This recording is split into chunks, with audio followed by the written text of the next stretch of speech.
संक्षिप्त महाभारत के आदि पर्व में राजकुमारों की शिक्षा और परीक्षा तथा एकलव्य की गुरु भक्ति।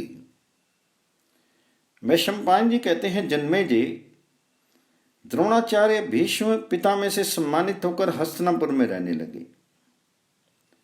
भीष्म ने उन्हें दान अन्न से भरा एक सुंदर भवन रहने के लिए दिया। वे धृतराष्ट्र और पांडु के पुत्रों को शिष्य रूप में स्वीकार करके धनुर्वेद की विधि पूर्वक शिक्षा देने लगे। द्रोणाचार्य ने एक दिन अपने सभी शिष्यों को एकांत में बुलाकर कहा कि मेरे मन में एक इच्छा है। अस्त्र शिक्षा समाप्त होने के बाद क्या तुम लोग मेरी वह इच्छा पूरी करोगी? सभी राजकुमार चुप रह गए। अर्जुन ने बड़े उत्साह से आचार्य की कुछ इच्छा पूर्ण करने की प्रतिज्ञा की। द्रोणाचार्य बहुत प्रसन्न हुए। उन्होंने अर्जुन को हृदय से लगाया, उनकी आंखों में आनंद के आंसू छलक आए। द्रोणाचार्य अपने शिष्यों को तरह तरह के दिव्य और अलौकिक अस्त्रों की शिक्षा देने लगे। उस समय उनके शिष्यों से यदुवंशी तथा दूसरे देश के राजकुमार भी थे। सोत पुत्र के नाम से प्रसिद्ध कर्ण भी वहीं शिक्षा पा रहे थे। अर्जुन के मन में इस विषय की और बड़ी रुचि और लगन थी। वे द्रोणाचार्य की सेवा भी बहुत करते, इसलिए शिक्षा, बाहुबल और उद्योग की दृष्टि से समस्त शस्त्रों के प्रयोग, फुर्ती और सफाई में अर्जुन ही सबसे बढ़ चढ़कर निकले। द्रोणाचार्य अपने पुत्र अश्वत्थामा पर विशेष अनुराग रखते थे। उनने शिष्यों को पानी लाने के लिए जो बर्तन दिए थे, उनमें औरों के तो देर से भरते, लेकिन अश्वत्थामा का सबसे पहले ही भर जाता। इससे अश्वत्थामा सबसे पहले अपने पिता के पास पहुंचकर गुप्त रहस्य सीख लेता। अर्जुन ने वह बात पाड़ ली। अब वे वरुण अस्त्र से अपना बर्तन झटपट भरकर चटपट आचार्य के पास आ पहुंचते। इसी से उनकी शिक्षा दीक्षा गुरु पुत्र अश्वत्थामा से किसी भी अंश में कम नहीं हुई। एक दिन भोजन करते समय तेज हवा के कारण दीपक बुझ गया। अंधकार में भी हाथ को बिना भटके मुंह के पास जाते देखकर अर्जुन ने समझ लिया कि निशाना लगाने के लिए प्रकाश की आवश्यकता नहीं, केवल अभ्यास की है। वे अब अंधेरे में बाण चलाने का अभ्यास करने लगे।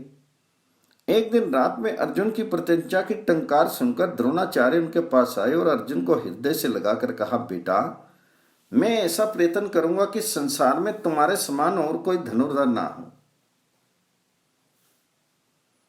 यह बात मैं तुमसे सत्य सत्य कहता हूं। आचार्य ने सब राजकुमारों को हाथी, घोड़ों, रथ और पृथ्वी पर युद्ध, गदा युद्ध, तलवार चलाना, तोमर, प्राश, शक्ति आदि के प्रयोग एवं संकीर्ण युद्ध की शिक्षा दी। ये सब सिखाने में अर्जुन की और उनका विशेष ध्यान रहता था। द्रोणाचार्य के शिष्य शिक्षा कौशल की बात देश देशांतर में फैल गई। दूर दूर के राजा और राजकुमार आने लगे। एक दिन निषादपति हिरण्य धनु का पुत्र एकलव्य भी अस्त्र शिक्षा प्राप्त करने के लिए उनके पास आया, परंतु द्रोणाचार्य ने यह सोचकर कि यह निषाद जाति का है, शिक्षा देना स्वीकार नहीं किया। वह लौट गया। वन में जाकर उसने द्रोणाचार्य की एक मिट्टी की मूर्ति बनाई और उसी में आचार्य भाव रखकर उत्कट श्रद्धा और प्रेम से नियमित रूप से अस्त्र अभ्यास करने लगा और अत्यंत निपुण हो गया। एक बार सभी राजकुमार आचार्य की अनुमति से शिकार खेलने के लिए वन में गए। राजकुमारों का सामान और एक कुत्ता साथ लिए एक अनुचर भी वन में चल रहा था। वह कुत्ता घूमता फिरता वहां पहुंच गया जहां एकलव्य बाणों का अभ्यास कर रहा था। एकलव्य का शीत मैला कुचैला था। वह काला मृगचर्म पहने था और उसके सिर पर जटाएं थी। कुत्ता उसे देखकर भौंकने लगा। एकलव्य ने खींचकर 7 बाण मारे, जिससे उस कुत्ते का मुंह भर गया, परंतु उसे चोट कहीं नहीं लगी। कुत्ता बाण भरे मुंह से पांडवों के पास आया।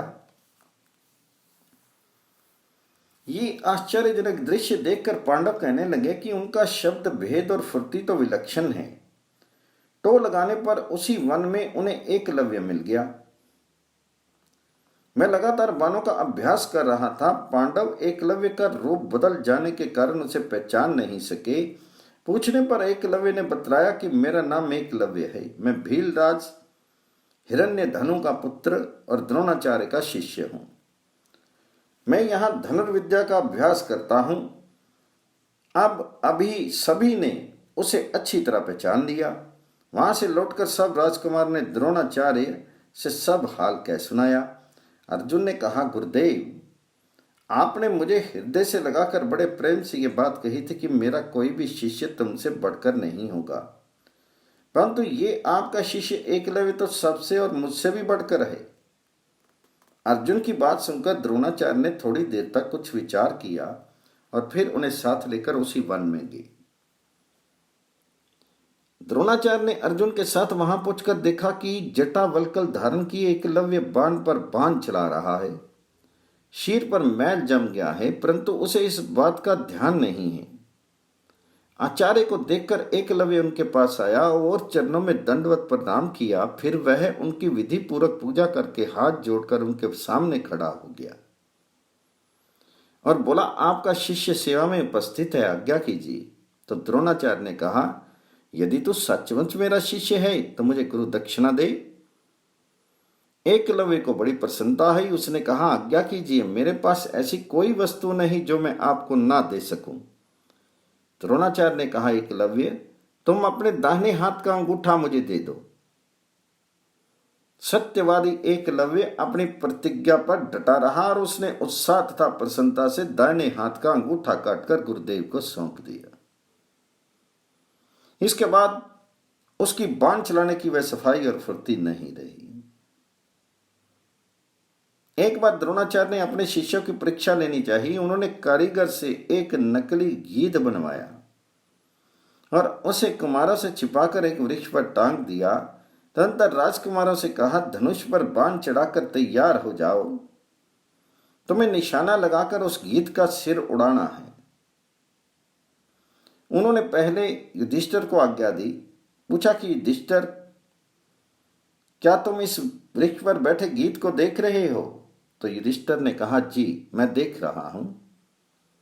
द्रोण ने पूछा, क्या तुम इस वृक्ष को मुझे और अपने भाइयों को भी देख रहे हो?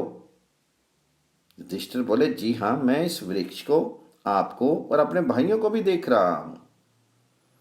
द्रोणाचार्य ने कुछ खींच कर झिड़कते हुए कहा, हट जाओ, तुम यह निशाना नहीं मार सकते। इसके बाद उन्होंने दुर्योधन आदि राजकुमारों को एक एक करके वहां खड़ा कराया और यही प्रश्न किया। उन सब ने वही उत्तर दिया जो युधिष्ठिर ने दिया। आचार्य ने सबको झिड़क कर वहां से हटा दिया। अंत में अर्जुन को बुलाकर उन्होंने कहा, देखो, निशाने की ओर चूकना मत। धनुष चढ़ाकर मेरी आज्ञा की बाट जो हो। क्षण भर ठहर कर आचार्य ने पूछा, क्या तुम इस वृक्ष को, गीध को और मुझे देख रहे हो? अर्जुन ने कहा, भगवान, मैं गीध के अतिरिक्त और कुछ नहीं देख रहा हूं। द्रोणाचार्य ने पूछा, ब्रह्म अर्जुन, भला बताओ तो गीध की आकृति कैसी है? अर्जुन बोले, भगवान, मैं तो केवल उसका सिर देख रहा हूं, आकृति का पता नहीं। द्रोणाचार्य का रोम रोम अनंत की बाट से पुलकित हो गया। वे बोले, बेटा, बाण चलाओ। अर्जुन ने तत्काल बाण से गीध का सिर काट गिराया।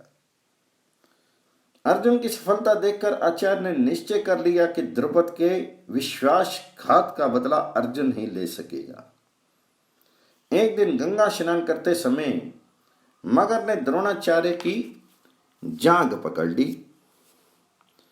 द्रोण स्वयं उससे छूट सकते थे, फिर भी उन्होंने शिष्यों से कहा कि मगर को मारकर मुझे बचाओ। उनकी बात पूरी होने के पहले ही अर्जुन ने 5 पैने बाणों से पानी में डूबे मगर को भेद दिया और सभी राजकुमार हक्के बक्के होकर अपने अपने स्थान पर खड़े रहे। मगर मर गया और आचार्य की जांघ छूट गई। इससे प्रसन्न होकर द्रोणाचार्य बोले, बेटा अर्जुन, मैं तुम्हें ब्रह्मशिर नाम का दिव्य अस्त्र प्रयोग और संहार के साथ बतलाता हूं। ये अमोघ है, इसे कभी किसी साधारण मनुष्य पर नहीं चलाना। यह सारे जगत को जला डालने की शक्ति रखता है। अर्जुन ने हाथ जोड़कर अस्त्र स्वीकार किया। द्रोणाचार्य ने कहा, अब पृथ्वी पर तुम्हारे समान कोई धनुर्धर नहीं होगा।